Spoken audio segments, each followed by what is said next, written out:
4월 보궐선거 솔솔 바람이 불고 있죠. 부산시장 선거전은 국민의힘 후보들끼리도 경쟁이 아주 치열해지고 있습니다. 오늘 부산시장 선거전 좀 들여다보겠습니다. 부산 정치판을 누구보다 잘 아시는 분들 모셨습니다. 차재원 부산 카톨릭대 교수 나오셨고요. 뉴스 화산 김수민 평론가가 다시 왔습니다. 두 분 어서 오세요. 예, 안녕하세요. 네. 다시 돌아왔습니다. 나는 김수민 평론가가 오니까 왠지 마음이 놓여요. 제가 좀 어설프거든요. 저도 이런 프로가 옆에 있어야 돼요. 그렇죠. 예. 자, 우리 차재원 교수님은 보니까 국회 부의장 비서실장도 하셨네요. 예. 오늘 부산시 정치판 얘기 좀 자세히 들려주셔야겠는데, 부산에서 이렇게 학교에 계시면서 많이 보셨죠? 그렇죠. 예. 또 정치에도 몸담으셨고. 뭐 정치는 뭐 잠깐 몸담았습니다만 저는 기자로서 그러니까 국회를 오랫동안 출입을 했죠. 그래서 그렇군요. 또 부산 지역에 있는 또 이래 기자였기 때문에 아무래도 네. 부산 정치인들하고 많이 잘 알고 예. 많이 가까이서 지켜봤죠. 아이고, 사실 이런 방송 한 서너 시간 해야 돼요. 네. 예, 저 얘기 들을 게 얼마나 많습니까? 자, 부산시장 선거 본격적으로 짚어보기 전에 먼저 두 분이 각각 기억에 남는 부산의 선거가 있다면 하나씩 에피소드 소개해 주시기 바랍니다. 저부터 할까요? 네. 저는 굉장히 오래됐는데 예. 1995년 부산시장 선거가 가장 기억에 남습니다. 왜 그렇습니까? 그때 제가 그래도 초등학생은 아니고 중학생 정도라서 기억에 어느 정도 남아 있는데 예. 그때 이제 저는 경북 출신이거든요. 예? 대구시장 선거도 좀 화제가 됐는데 예. 그때 4강 구도였어요. 대구시장 선거가. 네. 결과적으로 무소속인 문희갑 시장이 당선이 됐습니다. 그러니까 하나의 파란입니다. 물론 파란이죠. 문 시장이 그때 무슨 민주당 성향이거나 이런 건 아니었지만 네. 어쨌든 무소속 시장이 나올 수 있었다라고 하는 건데 예. 부산시장 선거에서는 당시에 민주당이 노무현 후보가 나왔었거든요. 아하. 그리고 여론조사에서도 한창 앞서 나가고 있었는데 예. 선거 막판에 김대중 아태재단 이사장이 등판을 하면서 예. 지역 등권론 생각납니다. 이런 걸 풉니다. 근데 이 예. 지역 등권론이 해석이 당시에 예. 이게 호남 지역이여 일어나라 예. 이런 식으로 해석이 되면서 사실 그건 아니었는데. 그렇습니다. 예. 그거하고는 좀 다른 맥락이었죠. 근데 네. 영남 지역에서는 이거 우리도 뭉쳐야 되는 거 아니냐 다시 이렇게 되면서 노무현 후보가 지지율이 떨어지고 결국에 낙선했던 굉장히 드라마틱한 선거였었죠. 그러니까 대통령 된 거죠. 뭐 그런 측면도 있습니다. 예.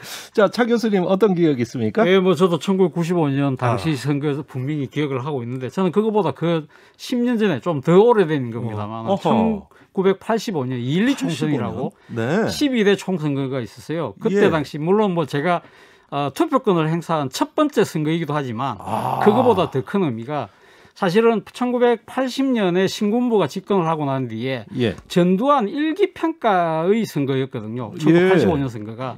당시 기억을 하실지 모르겠지만 당시 그때 이 야당이 민한당이라서 관제 야당이라고 불렀어요. 이중배가 그때 나온 말입니다. 그때 나온 말이죠. 그때 이걸 깨기 위해서 김대중 또 뭡니까 김영삼 두 사람이 이민우 이 두 사람이 앉아 손을 잡고 급하게 만든다게 신한민주당이었죠. 맞습니다. 그 신한민주당이 완전히 바람을 일으켰거든요. 그때 그렇죠. 제가 군대 생활할 때인데 그날 밤에 우리가 막사에서 라디오를 켜놓고 밤새도록 들으면서 우리 같은 병사들끼리 와 박수 치고 했던 기억이 그대로 남아있거든요. 그거 걸리면 큰일 날 건데 그거 조심해야 되는데. 그 정도 충분히 각오를 하고 했죠. 근데 그때 부산에서 말이죠. 부산에 선거구가 그때 6개 있습니다. 6개. 그때 당시 중선거구라 해서 한 선거구에 2명을 뽑았거든요. 맞아요. 그럼 보통 보면 이제 당시 민정당이 여당이었는데 민정당 1명 되고 그다음에 제1야당이 민한당이 돼야 되는데 당시 그때 부산에서 그러면 12석 중에 9석이 야당이 됐어요. 그러니까 쉽게 말하면 그 민정당이 6개 중에서 3개를 잃어버렸다는 거죠. 그러면 다시 이야기하면 한 선거구에 야당이 2사람이 됐다는 거예요. 그만큼 부산 시민들이 당시 군부 독재 정권에 대해서 강력한 심판의 메시지를 보냈던 것이죠. 그 때문에 부산이 실질적인 야도라는 이야기가 그때 나왔던 거고요. 물론 그 뒤에 김영삼 대통령이 3당 악담하면서 상당히 보수적으로 돌긴 했습니다만 그때 부산의 야성을 제대로 보여준 선거. 그리고 또 하나는 전체적으로 봤을 때 소위 말해서 야당이 새로 재편되면서 87년 민주화 항쟁의 토대를 만들 수 있던 하나의 선거가 되었다. 그래서 저는 12대 총선을 최고로 꼽습니다. 아하, 그때 부산에 정신이 정립이 됐는데, 그렇죠. 그 라디오로 들으면서 막 박수치고 그러셨겠어요? 아, 그렇죠. 그때는 뭐 전국에 병사들이 전국이 다 있잖아요. 예. 그러니까 이제 우리 뭐 몇 명 몰래 앉아라 붙어들으면서도 각 지역이 달랐지만 예. 그때 상당히 우리가 기뻐했던 그 기억이 지금도 생생합니다. 예, 저도 군대에서 87년 대선 이런 걸, 예, 그때 88년 총선도 들었기 때문에 그 기분을 제가 잘 압니다. 예, 막 가슴이 뛰고 평생 못 잊겠더라고요. 자, 과거 얘기가 나온 김에 부산시 기관장이 뉴스 전면에 등장한 선거가 있었습니다. 이른바 초원복집 사건, 준비된 목소리가 있습니다. 뭔가 안에서 좀 지역 감정을 좀 우리 지역 감정 좀 일어나야 된다. 일어나가지고 방송하면 똘똘히 그 정도 방송. 대선 끝나고 있기 관해서지만 이 기간이면 좀 더 우리 사람을 또 이상하다. 네, 이게 옛날 음성이라서 잘 안 들리는데요. 이런 내용입니다. 지역 감정 좀 불러일으켜야, 지역 감정 일어나야 돼. 우리는 이 기간 중에 도와주는 게 사람이 도리야. 이게 부산 지역의 당시의 관계기관 대책회의 멤버들이었고, 그중에 목소리는 김기춘, 나중에 박근혜 대통령 비서실장을 했던 그분의 목소리였습니다. 당시 법무부 장관이었다고 하네요. 아닙니다. 당시 법무부 장관은 아니고 법무부 장관 물러나고 난 뒤에 그렇습니까? 개인의 신분으로 내려와서 했던 겁니다. 그래서 내려가서? 예, 그래서 그 때문에 이때 그 자리에 참석했던 사람들이 다 무죄를 받았던 이유 중에 하나가 공식적으로 관계기관 대책회의가 아니라 그냥 사적인 모임이라고 해서 사적 모임에 갔기 때문에 이 사람들을 처벌할 수 없다. 그래서 김기춘 씨만 당시 기소가 됐어요. 그때 당시 선거법에 선거운동원이 아닌 자가 운동을 하게 되면 처벌하도록 돼 있었거든요. 그런데 이 조항은 사실 독재 정권이 만든 거였어요. 그러니까 선거운동원만 선거운동하도록 돼 있도록 돼 있었는데 이 부분을 갖다가 김기춘 씨가 자기 기소를 당하니까 이걸 갖다가 위헌이다. 그래서 위헌 심판을 해서 그때 위헌 판결을 받으면서 본인도 무죄가 된 거죠. 아니, 그래서 아는 사람들끼리 비공식적인 거기 때문에 무죄가 아니란 얘기인데 그런데 이것을 저건 명확히 뭔가 꾸미고 있다고 보고 그 상대편 당에서 가가지고 감청을 해버린 거 아닙니까? 그게 아마 국민당인가? 그 정주영. 그러니까 이 감청이라는 건 완전히 그 법적인 그러니까 절차에 의해서 감청영장을 받아서 듣는 거고 이건 도청이죠. 말 그대로 몰래 들어가갖고 그래서 이제 불법인데 그때 그래서 이 때문에 처벌받았던 게 그때 국민의당 사람들이 처벌받았고 그때 당시 정주영 씨 아들이 정몽준 의원이었잖아요. 정몽준 의원도 그때 당시 이걸 지시하는 혐의로 기소가 됐어요. 나중에 선고유예로 그냥 유야무야 됐지만 어쨌든 간에 그때 당시에 그러니까 지금 그때 김기춘 씨가 바로 전직 법무부 장관이면서 왔을 때 부산에서 누구누구를 모았냐면 시장, 교육감, 지검장, 경찰청장, 안기부 지부장, 기무사 부대장, 상공회의소장 이렇게 다 모았죠. 다 모아서 그렇게 이야기를 했기 때문에 사실상 눈 가려 아웅하지만 관계기관 대책회의였죠. 그래서 그런 이야기도 하거든요. 김대중 씨나 정주영 씨 이야기가 나오면 부산에서 계속 나오면 우리 영도다리에서 빠져 죽어야 된다는 이야기도 그때 이야기를 했습니다. 영도다리. 그래서 그때 이게 폭로되고 나서 분위기가 완전히 싸했는데 제가 그때 당시 현직 기자였기 때문에 그때 분위기를 보면서 야, 이 선거 이거 그럼 김영삼 씨한테 엄청 불리할 거다고 다들 봤어요. 그런데 결과는 반대였습니다. 왜? 부산 사람들이 똘똘 뭉친 거예요. 김영삼 씨가 이것 때문에 안 될 수도 있구나 하는 생각으로 해서 이게 오히려 역효과가 난 거죠. 그러니까 국민의당 입장에서는 그렇게 되고 그래서 김영삼 씨가 당시 당선됐는데 당선 기자회견에서 이 부분에 대한 질문이 나왔어요. 이거 어떻게 생각하냐. 그러니까 지역감정 조장한 거 아니냐 이러니까 당시 김영삼 대통령 당선자가 뭐라고 했냐면 그러니까 지역 감정을 조장한 것보다는 뭘 얘기해.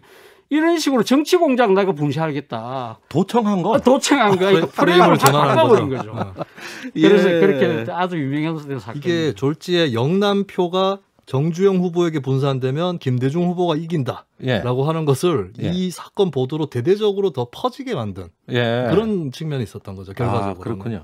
자, 그 무렵부터 그런 어떤 지역 감정 때문에 대표적인 희생자가 노무현 전 대통령이었죠. 그렇죠. 자, 그렇다면 말입니다. 지금도 이런 지역 감정이 말하는 그런 상황입니까?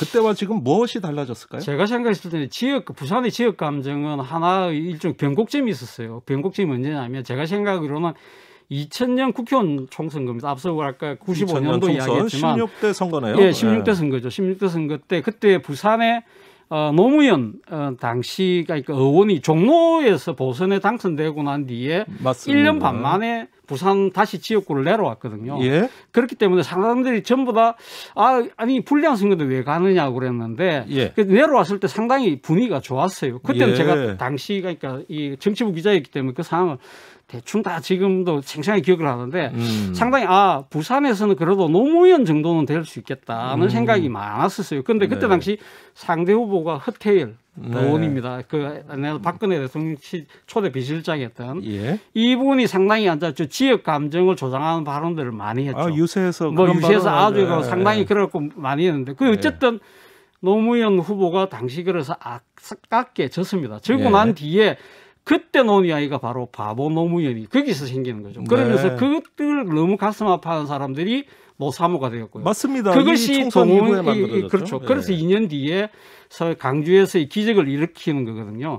그걸 보고 난 뒤에 상당히 그러니까 이 민주당 쪽에 계열에 계신 분들도 지역 감정이라는 것이 내한테는 오히려 정치적인 하나의 이 큰 도약대가 될 수 있겠다는 생각들을 한 거죠. 그래서 많은 사람들이 거기에다 도전을 하게 되는 그러한 하나가 되면서 상당히 부산에서도 서서히 그 벽이 무너지는 그 중요한 계기가 됐던 거죠. 그렇기 때문에 사실은 지난 총선, 작년 총선 때 말이죠. 부산에서 18개 의석 중에 민주당이 3석밖에 차지를 하지 못했어요. 그런데 득표율 얼마인 줄 압니까? 얼마입니까? 44%입니다. 그렇군요. 그렇기 때문에 이제는 상당히 그 지역 감정의 지역주의 벽은 상당히 많이 약화되고 낮아지고 있다는 게 제 판단입니다. 아유, 반가운 말씀이에요. 지역 감정으로 선거하면 안 되죠. 자, 이 얘기만 해도 저도 할 얘기도 많고 참 듣고 싶은 얘기도 많은데 자꾸 시간 관계상 문자가 들어옵니다. 자, 최근에 부산에서 크게 논란이 됐던 대형 비리 사건, 이른바 LCT 게이트라고 불리는 사건이 있었어요. 이게 저도 오늘 뉴스를 봤더니 참 믿어지지 않는 정관계 지역 토호들하고의 그 어떤 부패 결탁 이런 건데, 자, 이런 어떤 그 현상들 과연 이것이 부산시에서 지금 이루어지고 있고 이렇게 언론 보도도 되고 있다. 어떻게 보세요? 그러게요. 그러니까 지금 이 지방자치 단체장 뽑는 건 95년부터 시작됐고요. 그러고 이 지금 의회 차원에서의 선거는 91년부터 시작됐어요. 그럼 2018년도에 지방선거에서 민주당이 부산의 지방 권력을 장악을 하게 됐는데 길게는 23년, 짧게는 23년, 길게는 26년 동안 일당 독점 체제가 구축되었던 것이죠. 그러다 보니까 상당히 어떻게 보면 이런 지역 토호들과 지방 권력이 결탁할 수 있는 그런 구조적인 이 장치가 마련됐던 것이죠. 그래서 지금 LCT 사건 같은 경우도 이영복 씨가 주지 않습니까? 그 시행사 대표죠. 시행사 대표죠. 그런데 이영복 씨는 1990년대 말에 부산에 또 유명한 또 사건이 하나 있어요. 다대 만덕 택지 전환과 관련된 그 특혜 의혹 사건이 있었는데 이때 이영복 씨가 잡혀 들어갑니다. 잡혀 들어가서 제가 기억하기로는 징역 3년 받았다가 나중에 집행유예로 풀려났지만 그때 당시에 상당히 이게 파장이 컸었거든요. 그런데 그 사람이 다시 또 LCT를 만드는 하나의 그 일종의 리더가 된 거죠. 그런 부분들에 대해서 많은 부산 사람들이 생각했을 때는 저 사람이 옛날에 비리에 관련된 분인데 저 사람이 다시 사건을 갖고 간다고? 이해가 안 되네? 근데 지금 그 LCT 사건 끝나고 난 뒤에 보니까 뭡니까?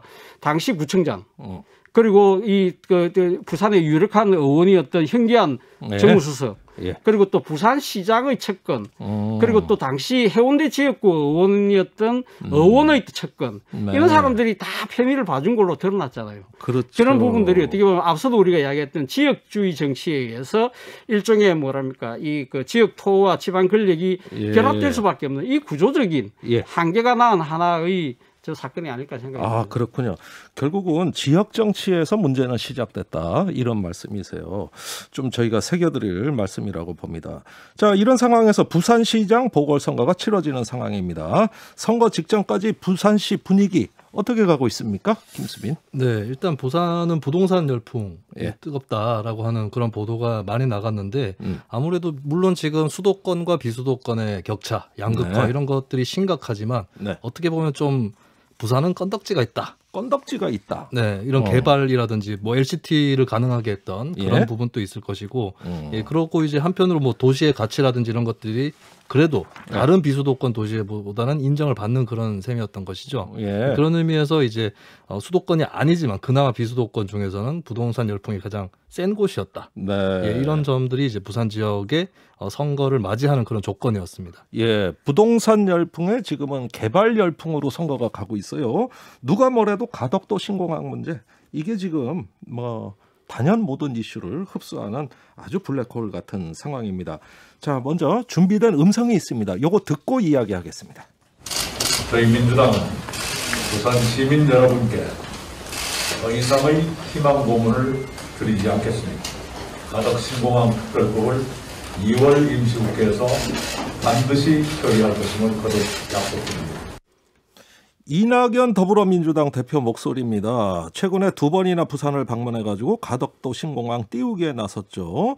최근에 불경 여당 지지율이 상승세라고 알려져 있는데 아무래도 이 가덕도 신공항 문제가 견인차 역할을 한 걸까요? 뭐 저는 뭐 그 일종의 그러니까 작용을 했다고는 봅니다만 그것이 결정적이라고 보기는 조금 또 힘들지 않을까 하는 생각도 듭니다. 왜 그러냐면 신공항 문제는 사실 오래된 부산의 수건이었거든요. 그런 측면에서 본다고 한다면 뭐 이 지금 영향은 있겠죠. 근데 지금 그래도 아무래도 좀 큰 영향이 있다고 하는 부분이 그동안은 그러니까 이 동남권 신공항이라고 해서 장소를 특정하지 않았어요. 그래서 밀양으로 가느냐 뭐 이랬지만 이번에 거는 가덕도라고 해서 부산에 이 지금 딱 지명을 딱 박았잖아요. 그리고 지금 이 공항을 위한 특별법을 지금 2월 달에 지금 여당의 추진해서 하겠다는 거기 때문에 그런 측면에서 상당히 좀 이렇게 효과가 있을 가능성은 저는 뭐 있다고는 봅니다만 또 반대의 시각도 있어요. 앞서도 제가 이야기한 대로 이 지금 부산의 신공항 부분은 진짜 해마다 선거 때마다 나오는 이슈였다. 일종의 부산 사람들 입장에서는 피로감 같은 게 있거든요. 그러니까 예를 들면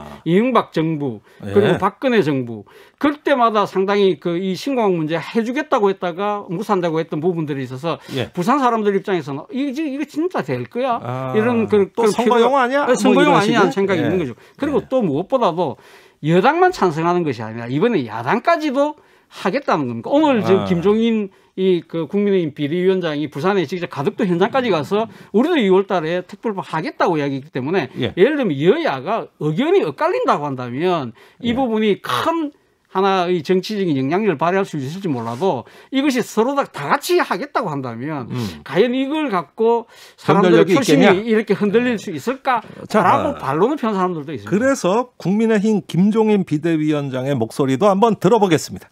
국민의힘은 가덕도 신공항 건설 특별법이 여야 합의하에 처리되도록 노력을 할 것입니다. 또한 부산 가덕도와 일본 교수를 잇는 한일 해저 터널 건설도 적극 검토해 나갈 것입니다. 이게 한마디로 정리를 하면 공항 묻고 터널로 가. 더블로 간다라고 더블로 하는 거죠. 간다. 아니 부산 분들 뭐 이런 거 얘기 듣다면 그래도 신나겠어요. 여야의 대표가 다 와가지고 공항 져준다, 터널 져주겠다. 일단 이거 기분은 좋지 않을까? 그렇습니다. 재보궐선거 자체가 어떻게 보면 특권이라고 볼 수도 있는 게 지금 이게 전국 선거였다면 신공항을 이렇게까지 드라이브 걸기 어려웠을 수 있습니다. 왜냐하면 만약에 대구에서도 선거를 한다. 전국 지방선거 혹은 총선이다. 이런 경우에는 어디다가 신공항을 만들겠다라고 약속하지 않거든요. 다른 지역에서는 방발이 나올 것이고 오히려 반감만 더 일어날 거기 때문에 지금 부산만 영남권에서 부산만 하고 있기 때문에 지금 부산 지역 주민들 입장에서는 계속 양당에서 쏟아지는 공약들 그렇게 지켜볼 수 있는 그런 환경이 된 겁니다. 아이고 그런데 한일 해저 터널 부분 오늘 김종인 대위원장이 이야기를 하셨잖아요. 저는 상당히 정치적 노림수가 있다고 봅니다. 왜냐하면 그러니까 새로운 걸 또 하나 탁 던지면서 신공항은 지금 여당이 어차피 추진해왔던 건데 자기들이 지금 숟가락 올리는 방향이잖아요. 그렇다고 한다면 이 신공항에 대한 관심을 한일 해저 터널로 좀 분산시키려고 하는. 분산이 잘 될까요? 근데 그것이 잘 안 될 거라는 것이 제 생각이라는 겁니다. 왜냐하면 한일 해저 터널 문제는 어제 오늘 나온 이야기가 아닙니다. 일제 강점기 때 일제가 사실은 이 지금 한반도를 관통해서 지금 만주와 이 중국 대륙을 거쳐서 동남아까지 가는 만 킬로 철도 프로젝트 중에 하나였거든요. 아니 이게 일제 때 발상입니까? 일제 때 발상이죠. 그래서 일본이 저 오늘 처음 알았네. 통영에 가면 해저 터널이 있습니다. 예, 거기 가봤어요. 그거를 한번 뚫어본 거죠. 이걸 하기 위해서. 근데 해방이 되는 바람에 안 됐다가 사실은 1980년대에 일본이 상당히 거품 경제였잖아요. 그때 일본 쪽에서도 다시 한번 이야기가 나왔었어요. 근데 우리 쪽에서 받을 생각이 없으니까. 그러다 2000년도에 돌아서 김대중 정부에서 이걸 한번 검토를 했습니다. 검토를 했는데 그게 안 됐죠. 왜냐하면 일본에 상당히 종속되는 거 아니야? 일본 좋은 일만 시켜주는 거 아니야? 그런 문제, 그리고 또 여러 가지 안보상의 문제 때문에 검토가 폐기가 됐던 사안이거든요. 그런데 이걸 갖다가 지금 또 20년 만에 들고 노는 부분, 이 부분에서 부산 사람들은 약간 좀 뜬금없게 생각하지 않을까라는 생각이 든다는 겁니다. 요즘 우리가 그리고 실제적으로 지금 만약에 일본 입장에서 만약에 한일 해저 터널이 되면 지금 자기들 입장에서는 한반도만 가는 게 아니잖아요. 그러니까 저 대륙으로 가야 되는데 북한과의 관계가 지금 이렇게 꽉 막혀 있는데 그렇다고 한다면 국민의힘이 진짜 진정성 가지려고 하면 북한과의 관계 전향적인 모습을 보여서 그러면 대륙과 이어주겠다는 이야기를 해야만 이것이 진정성이 있는 거죠. 그런데 북한에 대해서 뭐 원전 져준다 그러니까 막 저렇게 그러니까 이렇게 이야기하면서 지금 이걸 이야기하면 일본 쪽에서 봤을 때도 그 진정성이 있는 거예요. 이렇게 느끼지 않겠습니까? 아 그렇군요. 저는 혹시 이런 노림수는 있지 않을까 싶은 게 과거에 부산 지역에서 실시된 한일 터널, 해저 터널에 대한 여론조사를 보니까 이것도 제가 얘기하면 개요 다 불러드려야 되기 때문에 아주 간략하게 말씀을 드리면 우호적인 여론이 높더라고요. 그래요? 그리고 찬성하는 이유로 부산 시민들이 많이 들었던 게 한일 관계 개선이었습니다.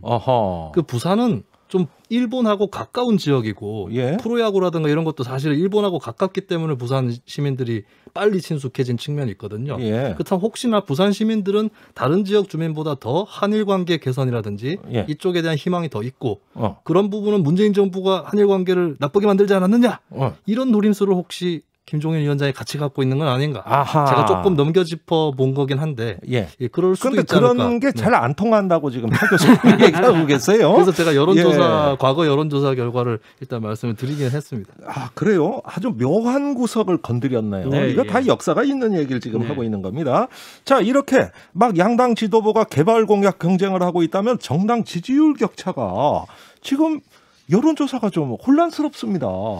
그래가지고 막 뒤집히기도 하고 그래요. 앞으로 어떤 방향으로 갈 거라고 보십니까? 저는 결국 뭐 지금 그러니까 이 부울경 조사이기 때문에 부산, 울산, 경남을 다 포괄하고 있는 겁니다. 그리고 지금 전국 단위 조사에서 부울경 표본수가 한 100개 그러니까 150개, 190개 뭐 이 정도밖에 안 되더라고요. 그렇습니까? 부산만 따져보면 인구 비율로 따지면 부산 표본수가 100개도 안 돼요. 그렇기 때문에 이거 가가지고 이렇게 전체적인 민심을 측정하기는 쉽지 않다. 대충 흐름을 보면 분명히 요동치는 건 맞는 것 같아요. 요동치는 건 맞는데 저는 앞으로 향후 변수가 크게는 후보 변수가 있을 것 같아요. 누가 최종 후보가 되느냐. 지금 이 선두를 달리고 있는 부산 같은 경우 선두를 달리고 있는 국민의힘은 박영준 전 국회 사무총장이고 지금 이 민주당 쪽은 또 김영춘 사무총장 이 두 사람이 과연 1대1 붙을 것이냐 아니면 새로운 뉴페이스가 나와서 판도를 바꿀 것이냐 그런 변수 그게 있는 거죠. 두 번째는 제가 결국은 지금 앞서 뭐 부동산 이야기 하셨지만 먹고 사는 문제거든요. 먹고 사는 문제에 대해서 누가 제대로 된 해법을 내놓을 것인가. 부산 사람들 같은 경우는 지금 소위 말해서 서울공화국 때문에 상당히 지방이 지금 공동화 뭐 소멸 뭐 지금 고사 직전이라고 하잖아요. 그만큼 위기의식이 부산이야 크거든요. 그거보다는 사정이 낫죠. 그나마 제2도시고 그런데 상실감은 커 보이더라고요. 훨씬 상실감이 크죠. 그러니까 제가 어릴 때 부산 출신이니까 그때는 진짜 다이나믹 부산이었거든요. 그런데 지금은 부산이 그렇지 생존감을 많이 잃고 있다. 일단 청년들이 다 지금 떠나고 있잖아요. 그러니까 부산 사람들이 생각하는 위기감이라는 게 어마어마합니다. 그렇기 때문에 이게 대한 해법을 누가 잘 제시할 것이냐. 그 부분에 대해서 그걸 어느 후보가 잘할 것이냐도 저는 상당히 큰 변수가 될 것이다. 바로 그 때문에 신공항을 들고 온 이유도 있는 것이죠. 저는 지금 여론조사에서 보이는 거는 불확실성밖에 없다고 봐요. 그렇죠. 부산 지역은. 왜냐하면 민주당이 1위가 나오는 여론조사조차도 민주당이 뭐 40%, 50% 이렇게 나오지 않습니다. 무응답층이라든지 밝히지 않는 사람들이 상당히 많고 이것은 며칠 만에 20%포인트가 움직일 수도 있는 왜냐하면 부산 지역에는 양당을 다 찍어본 유권자, 스윙 보터들이 상당히 있거든요. 이 사람들의 향방을 지금 짐작하기는 대단히 어려울 거다. 이렇게 보여주는 거고 계속 이 카드로 이제 여당은 우리가 여당이기 때문에 지역 개발에 박차를 가할 수 있다. 예. 이걸로 계속 뚫고 갈 것이고 아하. 야당은 그거를 이제 대충 덮은 다음에 아니면 같이 호응해가지고 같이 호응해 네, 뭐 맞불로 신공항 같은 경우는 그렇게 처리한 다음에 정권 심판론으로 예. 빨리 넘어가려고 하겠죠. 그러니까 결국은 이 전쟁에서 이 선거 전쟁에서 승패를 결정짓는 결정적 요인이 과연 무엇이겠느냐. 지금 말 없는 부산 시민들이 듣고자 하는 가장 절박한 말이 무엇일까. 네. 민생 문제라고 보시는 저는 거죠. 뭐 민생 문제라고. 예, 또 화사는 약간 정치적인 정권 심판론 같은 정치 논리도 작용한다 이런 말씀이시고요. 네, 민생 문제가 제일 중요하겠지만 근데 민생에 대해서 또 정부를 지지하는 입장에서는 아니 예. 정부도 열심히 하는데 예. 결과가 좀 안 좋아서 그런 거지 이렇게 예. 할 여지도 있기 때문에 예. 정권 심판이 어느 정도로 먹히느냐 예. 이게 더 관건이지 않을까 제 생각은 그렇습니다. 아 그래요? 정권 심판론 대 어떤 개발의 청사진, 개발의 비전 이런 어떤 담론들끼리 서로 공존하거나 충돌하거나 여야로 갈리거나 네. 예, 이런 모양이라고 진단해도 되겠습니까? 예, 뭐 예. 아 그렇습니까? 아, 제가 너무 정리를 잘하고 내 부산에 가본지도 네. 오래됐는데 자 마지막 질문 한번 드려보죠. 우리 제작진이 이걸 꼭 한번 여쭤주십사 하네요. 부산항의 미군 8부두더라고요. 거기 세균 실험실 문제가 이게 지금 몇 년째 문제가 되고 있죠. 지금 부산시장 선거전에서 이 문제 과연 어느 정도 영향력이 있을까요? 어느 정도 뜨겁습니까? 제가 오늘 오기 전에 이거 보니까 지금 이거 주한 미군 세균 실험실 폐쇄를 하라. 예. 지금 주민 투표를 그러니까 하기 위해서 지금 서명을 받고 있거든요. 예. 그러니까 지난 10월 달부터 받았는데 1월 말까지 지금 목표가 15만 원이었어요. 예. 근데 지금 19만 명이 넘더라고요. 어허. 그러니까 그만큼 그러니까 주민 투표 발의 요건은 만들었어요. 근데 문제는 부산시 입장에서는 이거 부산시 사안이 아니고 국가 사안이기 때문에 예. 주민투표가 불가능하다고 하는 게 부산의 입장입니다. 아니 그거 참 허무하네. 근데 문제는 시민들이 10만 명이 넘게 했다는데. 어쨌든 그러니까 부산 시민의 입장에서는 이 부분을 공론화시켜야 되는데 사실은 이 지금 국회나 정치권에 관심이 별로 없어요. 아 그래요. 지난 국정감사 때 이 문제가 제기가 됐었는데 이때 예. 강경화 장관이 뭐라고 이야기했냐면 실험했던 이 독소 있는 그거는 독소를 다 뺀 단백질에 불과하다. 우리는 그런 이야기를 들었다. 그래서 우리나라 백신 회사들도 그 정도 거는 다 갖고 있다. 그런 이야기했고 더 이상 주한미군이 가면 또 더 이상 안 갖고 온다 하더라. 그렇게 이야기를 하면서 큰 문제가 없다는 식으로 이야기를 했거든요. 근데 여기에 대해서 진짜 정치권이 관심이 없어요. 관심이 없군요. 시민들만 관심이 많나요? 그렇죠. 그리고 특히 이 주한미군 뭐 잘 아시겠지만 이 치해법권처럼 그러니까 소파 아니 이 문제가 평택, 의정부, 용산에서 똑같이 벌어진 그렇죠. 문제입니다. 근데 지금 다 흐지부지 됐어요. 이게 부산 지역에서 이런 주민운동이 활성화되어 있다라고 하는 사례가 전에 몇 번 있었거든요. 예. 대표적인 게 부산의 해수 담수화 반대운동 있었고 이것은 이번처럼 굉장히 많은 주민들이 서명을 해서 자치적인 주민투표까지도 했었던 사안입니다. 예. 그리고 그 전에 고리 1호기 폐쇄하라. 예. 이 부산의 100여 개 시민단체 예. 그리고 뭐 진보 보수를 가릴 것 없이 부산이 뭉쳤던 아하. 그런 이슈도 있기 때문에 예. 시민사회의 저력 이것을 부산에 요번에 미군 부대 실험실 문제에서 드러났는데 문제는 이게 운동적으로 활성화되는 것과 정치적으로 연결되는 것 사이에 또 하나의 그 간격이 있거든요. 실제로 한국의 각지 지역을 보면 풀뿌리 주민운동은 대단히 발전해 있는데 지방 정치가 그걸 못 따라가는 지역들이 굉장히 많이 있어요. 그렇죠. 부산도 좀 그런 측면이 있는 게 아닌가 그렇게 보여집니다. 자, 잠깐 청취자 문자 하나 소개해 드릴게요. 오늘 좀 뜨겁습니다. 2667님, 차재왕 교수님, 천재 평론가십니다. 말씀은 엄청 빠르시네요.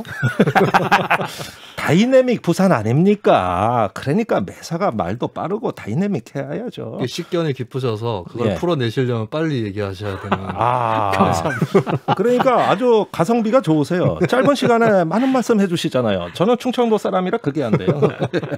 자, 그러면은 앞으로 부산 선거 어떻게 전망하시는지 한 말씀씩 듣고 시간을 마무리할까 합니다. 우선 차 교수님 종합적인 전망 부탁드립니다. 앞서도 뭐 제가 말씀드린 것처럼 일단 부산 사람들에게 지금 민생고가 워낙 지금 상당히 그러니까 힘든 상황이기 때문에 이 부분에 대해서 어떠한 해법을 누가 제시할 수 있을 것이냐 부분인데 뭐 저도 뭐 그 묘책이 뭔지는 잘 모르겠습니다만 일단 가덕도 신공항이 2월 달에 지금 통과되면 그 부분이 뭐 적지 않은 영향을 좀 미칠 것이 아닐까 알겠습니다.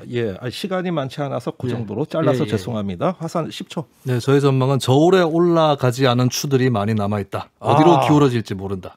라고 하겠습니다. 아니 뭐 좀 속 시원한 말을 듣고 싶은데 모르겠다는 얘기만 자꾸 모르겠다는 말을 속 시원하게. 그만큼 신중하게 봐야 된다. 부산 민심 파악이 어렵네요. 앞으로도 보겠습니다. 차재원 부산 카톨릭대 교수님, 김수민 시사평론가 두 분 말씀 감사합니다. 고맙습니다.